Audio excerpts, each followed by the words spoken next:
श्री स्वामी समर्थ. मला आठवतंय, एकदा मी रस्त्याने जात होतो आणि एका जुन्या पडक्या घराकडे माझं लक्ष गेलं. त्या घराची अवस्था बघून मनात आलं की एकेकाळी इथे सुद्धा कोणाचं तरी हसत खेळत कुटुंब असेल, कोणीतरी स्वप्न पाहिले असतील. पण आज जिथे फक्त शांतता आणि पडझड आहे, आपलं आयुष्य तरी दुसरं काय आहे. आपण ज्या गोष्टींना आज धरून बसलोय, ज्या वस्तूंसाठी आपण रात्रंदिवस कष्ट करतोय, त्या सुद्धा एक दिवस अशाच मागे सोडणार आहेत. मग आपण इतका हव्यास का करतो, हे तुमच्या लक्षात आलंय का? आणि भक्तांनो, हा संदेश जर तुम्हाला आवडत असेल तर नक्कीच आपल्या व्हिडिओला एक लाईक करा आणि कमेंटमध्ये तुमचं नाव टाईप करा आणि श्री स्वामी समर्थ असं टाईप करा. आणि तुमच्या आवडत्या 2-3 मित्रांसोबत हा व्हिडिओ शेअर नक्कीच करा, त्यांच्याही मनाला शांतता मिळेल. आणि आपल्या चॅनलला सबस्क्राईब करून बाजूला असलेली घंटी नक्कीच दाबा. चला तर मग पुढे संदेश सुरू ठेवूया. मग स्वामी समर्थांचं ते साधं पण आठवलं की वाटतं आपण किती उगाचच गुंतागुंत करून ठेवली. ते तर फक्त एका झाडाखाली बसायचे, पण त्यांच्याकडे बघून जगाला शांती मिळायची. आणि आपण एसी रूम मध्ये असूनही अस्वस्थ असतो. आणि याचा अर्थ असा नाही की आपण प्रगती सोडून द्यावी, पण प्रगती करताना आपली मुळं हरवता कामा नयेत. मला सांगा, तुम्हाला आधी कसं वाटलंय का की या धावपळीत आपण आपली माणसं गमावतोय? एक कमेंट करून सांगा. तुमच्यासाठी घराची व्याख्या काय आहे? भिंती की माणसं? कधी कधी मला खूप अपराधी वाटतं की मी माझ्या जवळच्या लोकांना पुरेसा वेळ देऊ शकलो नाही. आपण म्हणतो की मी त्यांच्यासाठीच तरी सगळं करतोय, पण त्यांना तुमच्या पैशांपेक्षा तुमच्या सोबतीची जास्त गरज असते. हे जेव्हा कळतं ना, तेव्हा खूप उशीर झालेला असतो. पण स्वामी म्हणतात ना, कल आज और कल. ज्या चक्रात पडण्यापेक्षा आजच्या क्षणात जगा. जे गेलं ते परत येत नाही आणि जे येणार आहे ते अजून आलेलं नाही. मग आजचा दिवस का खराब करायचा? मी एकदा एका लहान मुलाला खेळताना बघत होतो. त्याला कसलीही चिंता नव्हती. मातीशी खेळताना सुद्धा त्याच्या चेहऱ्यावर जो आनंद होता, तो करोडपती माणसाच्या चेहऱ्यावर सुद्धा नसतो. कारण तो मूल त्या क्षणात पूर्णपणे गुंतलेलं होतं. आपण तसं का वागू शकत नाही? कारण आपल्यावर अनुभवांचे आणि अपेक्षांचे थर साचलेत. आणि हे थर झटकून टाकणं म्हणजे खरं वैराग्य आहे. वैराग्य म्हणजे घरदार सोडणं नाही, तर मनातल्या इच्छांना थोडं आवर घालणं. आपण सतत अजून हवं या मागे असतो. पण कधी आपण पुरेसं आहे म्हणणार आहेत का? हे जेव्हा आपण म्हणू शकू, तेव्हाच आपल्याला खरी समृद्धी मिळेल. स्वामींच्या चरित्रात असे अनेक प्रसंग आहेत जिथे त्यांनी भक्तांना फक्त त्यांच्या कर्माची जाणीव करून दिली. ते कधी कोणाला घाबरायचे नाहीत, तर ते त्याला स्वतःच्या पायांवर उभं राहायला शिकवायचे. आपल्याला सुद्धा आज हे हवंय, कोणाला तरी आधार हवाय, पण तो आधार आपल्या आतूनच यायला हवा, हे नक्कीच आहे. म्हणून कारण चांगलं काहीतरी तुम्ही कोणाला तरी द्यायचं ठरवलंय ना, तर चांगलंच द्या. आणि तुम्ही चांगलंच दिलं तर तुमच्याही वाट्याला चांगलं येणार आहे, हे मात्र नक्कीच आहे. मला आठवतंय, जेव्हा मी खूप मोठ्या संकटात होतो, तेव्हा मला वाटायचं की देवाने मला का निवडलं या दुःखासाठी. पण नंतर लक्षात आलं की संकटही आपल्याला मजबूत करण्यासाठीच येतात. जर पाऊस पडलाच नाही तर जमिनीची किंमत कळणार नाही आणि नवीन अंकुर फुटणार नाही. तसंच दुःख हे आपल्या आयुष्यातला पाऊस आहे. तो आला की सुरुवातीला चिखल होतो, त्रास होतो, पण नंतरचे आयुष्य बहरतं ना, ते खूप वेगळं असतं. आणि आपण नेहमी म्हणतो नशिबात असेल तर होईल, आणि पण नशीब घडवणं सुद्धा आपल्या हातात असतं ना. म्हणून स्वामींनी नेहमी सांगितलंय की आळस सोडा आणि कामाला लागा. भिवू नकोस, म्हणजे हात जोडून बसू नकोस, तर निर्भय होऊन तुझं कर्तव्य कर. किती साधी गोष्ट आहे, पण आपल्याला ते उमजत नाही. आपण देवाला लाच द्यायला जात बघतो आणि हेच काम झालं की मी एवढे नारळ फोडीन. अरे, ज्याने ब्रह्मांड निर्माण केलंय त्याला तुमच्या नारळाची काय गरज? त्याला फक्त तुमचं शुद्ध मन आणि तुमची मेहनत हवी आहे. कधी कधी मला प्रश्न पडतो की लोक धर्माच्या नावावर इतके का भांडतात? स्वामी तर सगळ्यांचे होते, त्यांनी कधी कोणामध्ये भेदभाव केला नाही. मग आपण कोण लागून गेलोय भेदभाव करणारे? माणुसकी हा सगळ्यात मोठा धर्म आहे आणि तोच आपण विसरत चाललोय. मला एकदा एका म्हाताऱ्या माणसाने विचारलं होतं, बाळा तू सुखी आहेस का? मी म्हटलं हो, माझ्याकडे नोकरी आहे, घर आहे. तो हसून म्हणाला, हे तर तुझ्याकडे आहे, पण तू सुखी आहेस का? त्या प्रश्नाने मला विचार करायला लावलं. सुख हे वस्तूंमध्ये नसतं, ते समाधानात असतं. तुमच्याकडे थोडं असूनही जर तुम्ही आनंदी असाल तर तुम्ही जगातले सगळ्यात श्रीमंत माणूस आहात. स्वामी समर्थ असं कमेंटमध्ये नक्कीच लिहा, जर तुम्हाला हे पटत असेल तर. आयुष्यात कधी कधी अशी वेळ येते की आपल्याला वाटतं की आता कोणीच नाही, पण अशा वेळी फक्त डोळे मिटून त्या शक्तीचं स्मरण करा. तुम्हाला जाणवेल की एक अदृश्य शक्ती तुम्हाला सावरते. ती शक्ती म्हणजे तुमचा स्वतःचा विश्वास आहे आणि स्वामींची कृपा आहे. आपण खूपदा दुसऱ्यांवर अवलंबून असतो, कुणाकडून तरी मदतीची अपेक्षा करतो आणि ती नाही मिळाली की दुःखी होतो.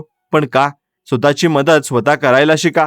स्वामी पाठीशी आहेतच, पण चालायचं तर आपल्याला लागेल ना. आणि ते रस्ता दाखवतील, पण पावलं आपल्यालाच टाकावी लागतील. मला सांगा, तुम्ही शेवटचं स्वतःसाठी काहीतरी कधी केलं होतं?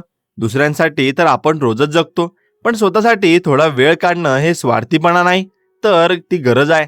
जेव्हा तुमची बादली भरलेली असेल, तेव्हा तुम्ही दुसऱ्याला पाणी देऊ शकाल. जर तुम्ही आतून रिकामे असाल, तर तुम्ही जगाला काय देणार?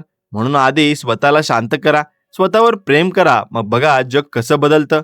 आपण खूपदा म्हणतो की काळ बदललाय, लोक बदललेत, पण खरं तर आपण स्वतः बदललोय. आपली पाहण्याची दृष्टी बदलली. पूर्वी लोकांकडे वेळ होता, आता फक्त घड्याळ आहे. पूर्वी घरात एकी होती, आता फक्त घराची वाटणी आहे. हे सगळं बघून मन थोडं अस्वस्थ होतं. पण मग पुन्हा स्वामींच्या त्या निर्भय वाणीची आठवण येते. ते म्हणायचे की जे होतंय ते निसर्गाच्या नियमाप्रमाणे होतंय. तू फक्त तुझं चित्त स्थिर ठेव. चित्त स्थिर ठेवणं ही सगळ्यात मोठी साधना आहे. मला आठवतं, एकदा मला खूप राग आला होता कोणाचा तरी, आणि तरी त्या रागात मी खूप काही बोललो. नंतर मला खूप पश्चाताप झाला. तेव्हा मला समजलं की रागाच्या भरात घेतलेला कोणताही निर्णय किंवा बोललेले शब्द हे फक्त आपलं नुकसान करतात. शांतता ही ताकद आहे, कमजोरी नाही. जो माणूस शांत राहून परिस्थिती हाताळू शकतो, तोच खरा विजेता आहे.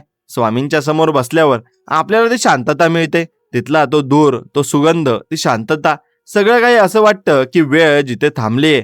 आयुष्य असे क्षण आपण शोधले पाहिजेत, जिथे आपल्याला काही सिद्ध करायचं नाहीये, जिथे आपल्याला कोणाशी स्पर्धा करायची नाहीये. फक्त आपण आणि ती विश्वाची शक्ती आहे. कधी कधी मला वाटतं की आपण खूप जास्त माहिती गोळा करतोय, पण ज्ञान मात्र कमी होत चाललंय. इंटरनेटवर सगळं काही उपलब्ध आहे, पण जीवनाचं सार मात्र हरवलंय.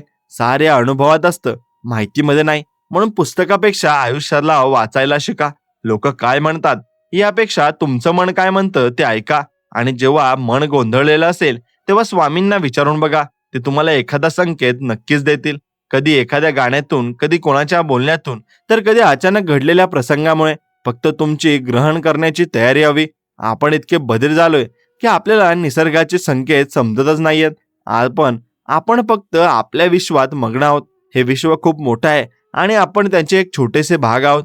हे जेव्हा लक्षात येतं ना, तेव्हा आपला अहंकार गळून पडतो. मला तर वाटतं की अहंकार हा आपल्या प्रगतीतला सगळ्यात मोठा अडथळा आहे. मी हे केलं, मी ते केलं. अरे बाबा, तू कोण करणार? सगळं तो करतोय, तू फक्त निमित्त आहेस. हे ज्या दिवशी कळेल ना, त्या दिवशी आयुष्यातलं ओझं हलकं होईल. मग तुम्ही जे काही कराल ते आनंदाने कराल, ओझं म्हणून नाही. म्हणून आयुष्यातला प्रत्येक प्रवास हा आपल्या काहीतरी नवीन देऊन जातो आणि नवीन काहीतरी शिकवून जात असतो. ते फक्त शिकण्यासाठी आपल्यामध्ये तेवढी बुद्धिमत्ता असायला हवी. मग तो प्रवास सुखद असो वा खडतड. मला सांगा, तुम्हाला प्रवासात काय आवडतं? पोहोचणं की रस्त्यातला आनंद घेणं? आयुष्याचं सुद्धा तसंच आहे. आपण फक्त ध्येयाकडे बघतो आणि रस्त्यातील सुंदर फुलं बघायला विसरतो. ध्येय तर गाठायचं आहेच, पण जाता जाता जो आनंद मिळतो ना, तो सुद्धा महत्वाचा आहे. स्वामी नेहमी भक्तांना प्रवासाची संगत द्यायचे. ते त्यांना एकटं कधी सोडायचे नाहीत. तसंच ते आपल्यासोबत सुद्धा आहेत. फक्त आपण आपला हात त्यांच्या हातात द्यायला हवा. आयुष्यातल्या अनेक गोष्टी अशाच असतात ज्यावर आपलं नियंत्रण नसतं, आणि तरीही आपण त्या गोष्टी बदलण्याचा प्रयत्न करतो. यामुळे फक्त तणाव वाढतो आणि जे बदलता येत नाही ते स्वीकारायला शिका. स्वीकृती हाच दुःखावरचा एकमेव उपाय आहे. एकदा तुम्ही परिस्थिती स्वीकारली की मग तुमचं मन उपाय शोधायला मोकळं होतं. जोपर्यंत तुम्ही विरोध करता तोपर्यंत तुम्ही अडकलेले असता. मला आठवतं, एकदा मी एका परीक्षेत नापास झालो होतो. तेव्हा मला वाटलं की आता माझं आयुष्य संपलंय. पण आज मागे वळून बघतो तेव्हा वाटतं की बरं झालं मी तेव्हा नापास झालो, कारण त्यामुळेच मी आज या ठिकाणी आहे. म्हणजे जे त्यावेळी वाईट वाटलं होतं ते खरं तर चांगल्यासाठीच होतं. आपल्या आयुष्यात सुद्धा असे अनेक प्रसंग असतात ज्यांचा अर्थ आपल्याला त्यावेळी लागत नाही, पण नंतर कळतो की तो स्वामींचा एक प्लॅन होता. त्यांच्या नियोजनावर विश्वास ठेवा. ते कधीच आपल्या मुलांचं वाईट करणार नाहीत. तुम्हाला असं वाटतं का की तुमच्या आयुष्यातल्या काही वाईट गोष्टी आज तुमच्यासाठी चांगल्या ठरल्यात? शेअर करा. तुमची गोष्ट कमेंटमध्ये टाका. आणि ऐकायला खूप छान वाटेल की कसे स्वामी आपल्या नकळत आपल्याला घडवत असतात. कधी कधी मन खूप विचलित होतं. भीती वाटते की उद्या कसं होईल. पण मग विचार येतो, आजवर त्याने सांभाळले ना, मग उद्याही तोच सांभाळेल. ही खात्री ज्या दिवशी येते ना, त्या दिवशी माणूस मुक्त होतो. मुक्त म्हणजे जबाबदाऱ्यांपासून नाही, तर चिंतेपासून. जबाबदारी तर पार पाडायचीच आहे, पण ती रडत नाही तर हसत. मला तर वाटतं की हे सुद्धा एक प्रकारचं नामस्मरणच आहे. तुम्ही जेव्हा मनापासून हसता तेव्हा तुम्ही देवाच्या सगळ्यात जवळ असता. कारण आनंद हा देवाचा एक गुण आहे. दुःखी राहून आपण कोणाचंही भलं करू शकत नाही. म्हणून स्वतःला खुश ठेवा, चांगलं खा, चांगलं प्या आणि चांगलं राहा. स्वामींना कधीच असं वाटलं नाही की भक्तांनी कष्टात राहावं. त्यांनी नेहमी सांगितलंय की सुखात राहा, पण सुखाचा माज करू नका. सुखात असताना देवाला विसरू नका आणि दुःखात असताना घाबरू नका. हे संतुलन साधणं म्हणजे खरं जगणं आहे. पण आपण काय करतोय? सुखात असताना आपल्याला देवाचा पत्ता नसतो आणि दुःख आलं की मन आपण मंदिराच्या पायऱ्या झिजवतो. हे चुकीचं आहे ना. मैत्री करायची असेल तर ती कायमची असावी, फक्त गरजेपुरता नाही. आणि देवासोबतची मैत्री तर सगळ्यात महत्वाची आहे. तो असा एक मित्र आहे ना, जो तुम्हाला कधी सोडून जाणार नाही. जग तुम्हाला नाकारेल, पण तो तुम्हाला जवळ घेईल. स्वामींचे डोळे बघा, त्यात किती करुणा आहे. ते बघूनच अर्ध्या व्याधी दूर होतात. असं वाटलं की कोणाच्या तरी मांडीवर डोके ठेवून शांत झोपावं. ही जी ओढ आहे ना, हीच भक्तीची सुरुवात आहे. हे लक्षात घ्या. आपण खूप काही शिकलो, खूप कमावलं, पण माणुसकीच्या परीक्षेत आपण कुठे आहोत हे एकदा तपासून बघायला हवं. आपण एखाद्या गरजूला मदत करताना 100 वेळा विचार करतो, पण स्वतःवर पैसे उडवताना मात्र विचार करत नाही. ही वृत्ती बदलायला हवी. थोडं देण्याने कमी होत नाही, उलट वाढतं. हा माझा अनुभव आहे. तुम्ही कोणाला तरी मनापासून मदत करून बघा. त्यावेळी जे समाधान मिळेल ना, ते कुठल्याही शॉपिंग मधून मिळणार नाही. स्वामींच्या दरबारात तर अन्नदान हे सगळ्यात मोठं मानलं जातं. कोणाला तरी भरपेट जेवण देणं ही ईश्वराची पूजा करण्यासारखं आहे. मला आठवतं, एकदा मला खूप भूक लागली होती आणि माझ्याकडे पैसे नव्हते. तेव्हा एका अनोळखी माणसाने मला जेवण दिलं होतं. आजही मी त्या माणसाला विसरलो नाहीये. कदाचित तो माणूस स्वामींनीच पाठवलेला दूत असेल. देव स्वतः येत नाही, तो कोणाच्या तरी रूपाने येतो. आपल्याला फक्त ते ओळखता आलं पाहिजे आणि ते ओळखण्यासाठी हृदय शुद्ध असावं लागतं. आपण आपल्या आयुष्यात कितीतरी लोकांना भेटतो, पण काही लोक मनात घर करून राहतात. का? कारण त्यांच्यात ती दैवी ओढ असते. स्वामींच्या सानिध्यात गेलेली माणसं अशी तेजस्वी व्हायची आणि त्यांच्या बोलण्यात एक वेगळीच धार असायची. आपण सुद्धा तसाच प्रयत्न करूया. आपलं बोलणं दुसऱ्याला आधार देणारं असावं, कोणाचं मन तोडणारं नसावं. शब्दांचा वापर खूप जपून करा. एकदा तोंडातून शब्द बाहेर गेला की तो परत येत नाही आणि ते शब्द कोणाला तरी आयुष्य उद्ध्वस्त करू शकतात किंवा कोणाला तरी नवीन जगण्याची उमेद देऊ शकतात. मग का आपण चांगले शब्द वापरू नये? एका शब्दात लिहा, तुमची आजची भावना काय आहे? भीती, आशा की शांती?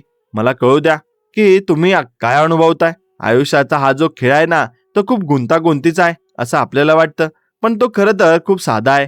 आपणच त्याला कॉम्प्लिकेटेड बनवलंय. मनाचे सगळे गुंते सोडून दिले की मन सगळं स्वच्छ दिसतं.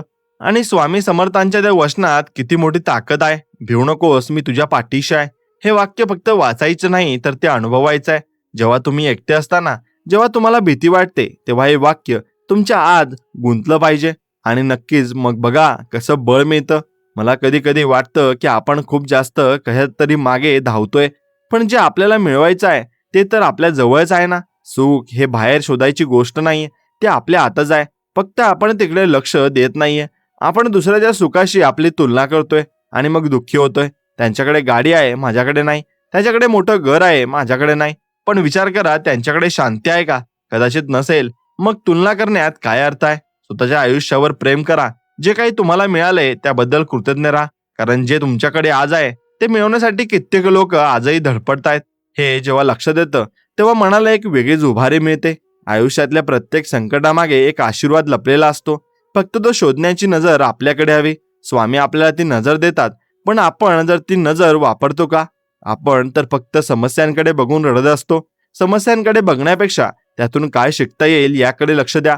मग बघा, संकट सुद्धा तुम्हाला तुमची वाटतील. आणि मला आठवतंय, एकदा माझ्या मित्राचा खूप मोठा तोटा झाला होता व्यवसायात. तो पूर्णपणे कसला होता, पण त्याने स्वामींवरचा विश्वास सोडला नाही. त्याने पुन्हा शून्यातून सुरुवात केली आणि आज तो आधीपेक्षा जास्त यशस्वी आहे. हे कशामुळे झालं?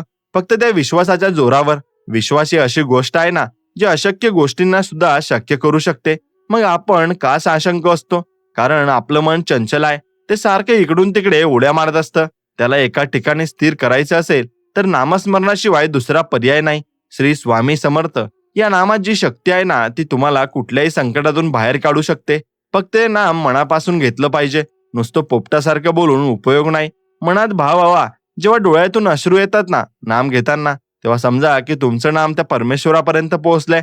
अश्रू हे दुर्बलतेचं लक्षण नाही, तर ते समर्पणाचं लक्षण आहे. आपण स्वतःला खूप मोठे समजतो, पण त्या विराट शक्तीसमोर आपण एक कण आहोत हे मान्य करणं म्हणजे नम्रता आहे. आणि जो नम्र असतो तोच मोठा होतो. जसं फळांनी भरलेलं झाड खाली झुकतं, तसंच ज्ञानी माणूस नेहमी नम्र असतो. अहंकार हा पोकळ असतो, तो माणसाला आतून संपवून टाकत असतो. म्हणून अहंकारापासून दूर राहा आणि कोणाचंही मन दुखवू नका. प्रत्येकात त्या स्वामींचे दर्शन घ्या. मग बघा तुमच्या वागण्यात किती फरक पडतो. तुम्ही कोणाशीही उद्धटपणे बोलू शकणार नाही, कारण तुम्हाला माहिती असेल की समोरचा सुद्धा त्या स्वामींचाच अंश आहे. हे जग एक मोठं कुटुंब आहे आणि आपण सगळे त्यांचे सदस्य आहोत.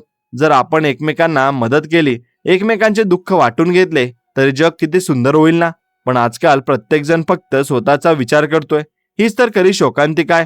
स्वामींनी नेहमी सांगितलंय की दुसऱ्यांची सेवा करा. सेवा म्हणजे फक्त पैसे देणं नाही, तर कोणाचं तरी म्हणणं शांतपणे ऐकून घेणं, ही सुद्धा मोठी सेवा आहे. आजच्या काळात लोकांना कोणीतरी ऐकणारं हवंय. सल्ले देणारे तर खूपच आहेत, पण ऐकणारे खूप कमी आहेत. तुम्ही जर कोणाचे तरी अश्रू पुसू शकाल, तरच तुमचं आयुष्य सार्थकी लागलं असं समजा. मला कधी कधी वाटतं की आपण खूप जास्त प्लॅनिंग करतो, पण देवाने तर आधीच आपल्यासाठी प्लॅनिंग करून ठेवलंय ना. मग आपण काय इतकी डोकेफोडी करतो? त्याचं प्लॅनिंग आपल्यापेक्षा नक्कीच चांगलं असणार. मग त्याच्यावर विश्वास ठेवून आपलं काम करत राहायचं. निकाल काही लागो, तो आपल्या फायद्याचाच असणार आहे, हा विश्वास ठेवा. कारण स्वामी कधीच कोणाचं वाईट करत नाही. आपल्याला ते त्या क्षणी वाईट वाटतं, कारण आपल्याला पूर्ण चित्र माहिती नसतं. आपण फक्त एक छोटा भाग बघत असतो आणि तो पूर्ण चित्र बघतोय. म्हणून त्याच्या निर्णयावर शंका घेऊ नका. आयुष्य खूप सुंदर आहे, फक्त ते जगण्याची कला आपल्या अवगत व्हायला हवी. आणि ती कला म्हणजे श्रद्धेची कला आहे. श्रद्धा असेल तर काट्यांवरून सुद्धा तुम्ही हसत हसत जाऊ शकाल, आणि श्रद्धा नसेल तर फुलांवरून चालताना सुद्धा तुमची चिडचिड होईल. सगळं काही तुमच्या मनाच्या स्थितीवर अवलंबून आहे. आणि म्हणून मनाला प्रशिक्षित करा. त्याला चांगलं खायला द्या, चांगले विचार, चांगलं नामस्मरण. मग मन तुमचा गुलाम होईल. तुम्ही मनाचे गुलाम होणार नाही. मन हे खूप चांगलं सेवक आहे, पण खूप वाईट मालक आहे. त्याला मालक बनवू देऊ नका. त्याला स्वामींच्या चरणी बांधून ठेवा. मग बघा तुमचं आयुष्य कसं शिस्तबद्ध होतं. आपलं आयुष्य खूप लहान आहे. कोणाबद्दलही मनात अडी ठेवू नका. सगळं सोडून द्या आणि हलके व्हा. मग जो प्रवास होईल ना, तो खरं आनंददायी असेल. आणि कधी कधी वाटतं की आपण आयुष्यात नक्की काय मिळवलंय आणि काय मिळवायचंय राहिलंय. मग याचं गणित मांडणं खरंच गरजेचं आहे का? मी काल रात्री एका जुन्या पेटीतली काही कागदपत्र बघत होतो आणि मला माझी 10वीची मार्कशीट सापडली. त्यावेळी ते मार्क म्हणजे माझं संपूर्ण जग होतं. वाटायचं की जर यात कमी मार्क मिळाले तर आयुष्य संपलं. आज त्या मार्कशीटकडे बघताना हसू येतंय, कारण आजच्या माझ्या संघर्षाशी त्या मार्काचा काही संबंध नाहीये. आपण उगीच किती गोष्टी अवास्तव महत्व देतो ना. आपण त्या क्षणी इतके घाबरलेलो असतो की आपल्याला समोरचा रस्ता दिसत नाही, पण काम सगळं काही शिकवतो. स्वामी समर्थ नेहमी म्हणायचे की जे आहे ते मान्य करायला शिका. आपण स्वीकारण्याऐवजी सतत प्रतिकार करत असतो. हे असं का झालं? त्याने मला असं का म्हटलं? माझ्यासोबतच हे का घडतंय? या प्रश्नांच्या चक्रव्यूहात आपण स्वतःला अडकून घेतो. मला सांगा, तुम्हाला कधी असं वाटलंय का की तुम्ही एखाद्या गोष्टीसाठी खूप रडत होता आणि आज तीच गोष्ट आठवून तुम्हाला हसू येतंय? कमेंटमध्ये सांगा बरं, असा कोणता प्रसंग तुम्हाला आयुष्यात घडलाय? मला तर वाटतं की आयुष्यातल्या प्रत्येक कठीण प्रसंगात एक प्रकारची गंमत लपलेली असते, जी आपल्याला खूप उशिरा कळते. आणि आपण जेवढं जास्त गोष्टींना पकडून ठेवतो ना, तेवढा जास्त आपल्याला त्रास होतो. एखाद्या फांदीला घट्ट धरून ठेवण्यापेक्षा जर आपण प्रवाहावर विश्वास ठेवून हात सोडून दिले, तर कदाचित आपण जास्त सुरक्षितपणे किनाऱ्याला लागू. आणि पण हे हात सोडणं सगळ्यात कठीण असतं, कारण आपल्याला पडण्याची भीती वाटते. विश्वास म्हणजे नेमकं काय असतं? विश्वास म्हणजे हे माहिती असणं की पडलो तरी सावरणारा तो आहे, आणि स्वामींचा तो हात आपल्याला दिसत नाही पण त्याचं अस्तित्व जाणवतं. मी अनेकदा खूप मोठ्या आर्थिक अडचणीत होतो. काय करावं काही सुचत नव्हतं. त्यावेळी मी फक्त एकच केलं, मी सगळं त्यांच्यावर सोपवून दिलं आणि शांतपणे माझं काम करत राहिलो. आणि आश्चर्य म्हणजे अशा ठिकाणाहून मदत मिळाली जिथून मला अजिबात अपेक्षा नव्हती. याला आपण चमत्कार म्हणतो, पण खरं तर हा त्या श्रद्धेचा परिणाम असतो. आपण जेव्हा मीपणा सोडतो, तेव्हा निसर्गाच्या शक्ती कामाला लागतात. आपण जोपर्यंत स्वतःचा शहाणपणा वापरतो, तोपर्यंत त्या शक्ती बाजूला उभ्या राहून बघतात. आणि ज्या दिवशी आपण हात वर करतो ना आणि म्हणतो की आता तूच बघ काय करायचं ते, त्या दिवसापासून खरी जादू सुरू होते. कधी कधी मला लोकांच्या वागण्यात खूप आश्चर्य वाटतं. आपण मंदिरात जातो, प्रार्थना करतो, पण बाहेर आल्यावर मात्र पुन्हा तेच मत्सर, तोच राग आणि ती स्पर्धा. मग त्या प्रार्थनेचा उपयोग काय? भक्ती ही फक्त मंदिराच्या गाभाऱ्यापुरती मर्यादित नसावी, ती आपल्या व्यवहारात दिसली पाहिजे. कोणाशी तरी प्रेमाने बोलणं, कोणाच्या तरी कामात मदत करणं, हे सुद्धा भक्तीच आहे ना. स्वामींना कधी असं वाटलं नाही की तुम्ही तासनतास पूजा करत बसा. त्यांना हे जास्त महत्वाचं वाटायचं की तुम्ही एक माणूस म्हणून कसे आहात.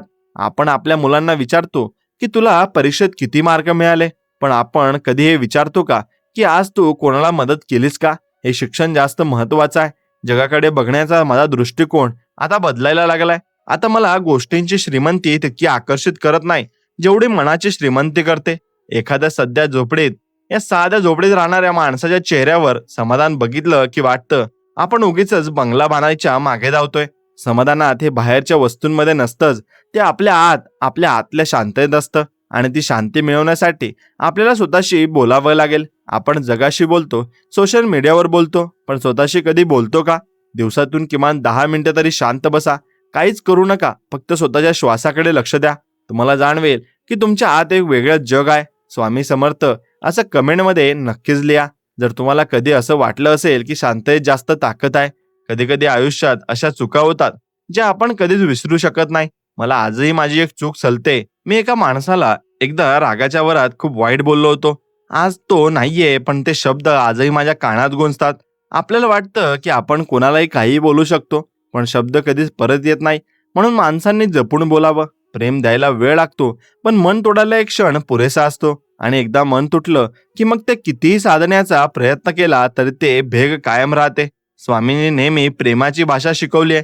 त्यांच्याकडे येणारा प्रत्येक जण कोणत्या ना कोणत्या दुःखाचा असायचा, आणि पण त्यांच्या एका शब्दाने त्याचं दुःख हलकं व्हायचं. आपल्याला ती शक्ती नाहीये, पण आपण निदान कोणाचं दुःख वाढवू तर नक्कीच शकत नाही ना. जगात आधीच खूप दुःख आहेत. आपण त्यात थोडा आनंद भरण्याचा प्रयत्न नक्कीच केला पाहिजे. आणि आनंद भरला तर तीच खरी स्वामींची सेवा असेल. मला कधी कधी प्रश्न पडतो की लोक एवढं का धावतात. कोणाला कोणापेक्षा पुढे जायचंय. ही शर्यत कधी संपणार आहे. मृत्यू हा सगळ्यात शर्यतीचा शेवट आहे. मग तिथे पोहोचण्याआधी थोडा विसावा घ्यायला काय हरकत आहे. रस्त्यात लागणारी झाडं, फुलं, पक्षी यांचा आनंद घेत प्रवास केला तर किती छान होईल ना. पण आपण खिडकीतून बाहेर बघायला सुद्धा घाबरतो, कारण आपल्याला भीती वाटते की कोणीतरी आपल्याला पुढे निघून जाईल. आणि ही स्पर्धा आपल्याला दुःखाचं मूळ आहे. स्वतःची तुलना दुसऱ्यांशी करणं थांबवा. तुमचं आयुष्य वेगळं आहे, तुमचे संघर्ष वेगळे आहेत, आणि तुमचा यश सुद्धा वेगळं असेल. आणि स्वामींनी कधीच कोणाशी तुलना दुसऱ्यांशी केली नाही, आणि त्यांच्यासाठी प्रत्येक भक्त खास होता. आपण सुद्धा स्वतःला तसंच बघायला हवं. आपण देवाने बनवलेली एक सुंदर कलाकृती आहोत. मग आपण स्वतःला कमी का लेखतो. न्यूनगंड ही एक मानसिक व्याधी आहे. ती स्वामींच्या नामाने दूर करा. मी समर्थ आहे ही भावनाच मनाला किती बळ देते. मग समोर कितीही मोठा डोंगर असला तरी आपण तो पार करू शकतो. कधी कधी मनावर खूप मळप साचतं, काहीच सुचत नाही, निरुत्साही वाटतं. अशा वेळी एखादं चांगलं पुस्तक वाचा किंवा निसर्गात फिरायला जा. निसर्ग हा सगळ्यात मोठा शिक्षक आहे. तो आपल्याला देणं शिकवतो, संयम शिकवतो, आणि पुन्हा पुन्हा उभं राहायला शिकवतो. झाडं आपली पानं गाळतात, पण ती पुन्हा बहरतात. आपण सुद्धा आयुष्यात काही गोष्टी सोडून द्यायला शिकायला हवं, जेणेकरून नवीन काहीतरी आपल्या आयुष्यात येऊ शकेल. जुन्या आठवणी, जुन्या जखमा धरून बसलात तर नवीन आनंद कधीच अनुभवता येणार नाही. सोडून देणं ही एक कला आहे, आणि ती कला स्वामींच्या कृपेने साध्य होते. आपण खूपदा म्हणतो की स्वामी सगळं बघतील, पण खरोखर आपला त्याचा विश्वास असतो का. आपण तोंडाने म्हणतो, पण मनात मात्र शंका असते. शंका जिथे असते तिथे श्रद्धा नसते. श्रद्धा म्हणजे अंधविश्वास नाही, तर श्रद्धा म्हणजे गाढ विश्वास आहे की जे काही होतंय ते माझ्या हिताचं आहे. मला आठवतंय की एकदा मला एका नोकरी मिळाली नाही. ज्यासाठी मी खूप मेहनत केली होती. मी खूप रडलो होतो, पण काही महिन्यांनी मला त्यापेक्षा कितीतरी पटीने चांगली संधी मिळाली. तेव्हा मला कळलं की स्वामींनी मला त्या साध्या संधीपासून का वाचवलं होतं. कधी कधी देव आपल्याकडून छोट्या गोष्टी काढून घेतो, कारण त्याला आपल्याला काहीतरी मोठं द्यायचं असतं. आणि दृष्टी मिळवण्यासाठी संयम हवा. आजच्या काळात लोकांना सगळं लगेच हवंय, पण फळ पिकायला वेळ लागतोच ना. घाई करून तुम्ही कच्चं फळ खाल का. मग म्हणून श्रबुरी ठेवा आणि श्रद्धा ठेवा. नक्कीच तुम्ही एक गोष्ट लक्षात ठेवा, स्वामींनी सुद्धा संयम ही माणसाची सगळ्यात मोठी परीक्षा असते असं सांगितलंय. जो या परीक्षेत पास होतो ना, तो आयुष्यात कधीच हरत नाही. मला सांगा, तुमची सगळ्यात मोठी ताकद काय? संयम की मेहनत? एका शब्दामध्ये कमेंटमध्ये लिहून सांगा. मला खूप जाणून घ्यायला आवडेल की आजची पिढी कशावर जास्त विश्वास ठेवते. आयुष्य म्हणजे एक वळणदार रस्ता आहे. प्रत्येक वळणावर काय घडलंय आणि दडलंय हे आपल्याला माहिती नसतं, आणि हीच तर या प्रवासाची मजा आहे. जर सगळं काही आधीच माहिती असतं तर आयुष्य किती कंटाळवाणं झालं असतं ना. म्हणून उद्याची काळजी करण्यापेक्षा आजचा आनंद घ्या. स्वामी तुमच्या सोबत आहेतच, मग घाबरायचं कशाला. ते म्हणतात ना, तू चाल पुढं तुला रगड्या भीती कशाची. हे फक्त गाणं नाहीये, हे जीवनाचं तत्वज्ञान आहे. कधी कधी खूप एकटं वाटतं. असं वाटतं की आपलं कोणीच नाहीये. पण अशा वेळी फक्त स्वतःच्या हृदयावर हात ठेवा आणि स्वामींचं नाव घ्या. तुम्हाला जाणवेल की तुम्ही एकटे नव्हता. हे अदृश्य रूपात तुमच्या सोबत असतात आणि आपण त्यांना शोधत बाहेर असतो, पण ते बसलेले आपल्या काळजात असतात. हे जेव्हा कळेल ना, तेव्हा तुमचं आयुष्य बदलून जाईल. मग तुम्हाला बाहेरच्या आधाराची गरज भासणार नाही. तुम्ही स्वतःच एक आधार म्हणाल इतरांसाठी. म्हणून स्वामी समर्थ हे आयुष्यात काही गोष्टी आपल्याला कधी समजत नाहीत, ते आपल्याला समजून सांगतात आणि त्या समजून घेण्याचा प्रयत्नही करू नये. काही गोष्टी फक्त अनुभवायच्या असतात. भक्ती सुद्धा अशीच एक गोष्ट आहे जी तर्काने समजत नाही, ते फक्त भावाने समजते. मनाचा भाव शुद्ध असेल तर दगडातूनही देव प्रकट होतो, आणि जर भाव नसेल तर प्रत्यक्ष देव जरी समोर उभा असला ना, तरी आपल्याला तो सामान्य माणूसच वाटेल. एवढं मात्र तुम्ही लक्षात घ्या. म्हणून आधी स्वतःचं मन शुद्ध करा. दुसऱ्यांबद्दलचे वाईट विचार काढून टाका. कोणाचं भलं नाही करता आलं तर चालेल, पण कोणाचं वाईट चिंतू नका. वाईट विचार हे विषारी असतात. ते आधी आपल्याला संपवतात आणि मग समोरच्याला. म्हणून या उलट चांगले विचार हे अमृतासारखे असतात.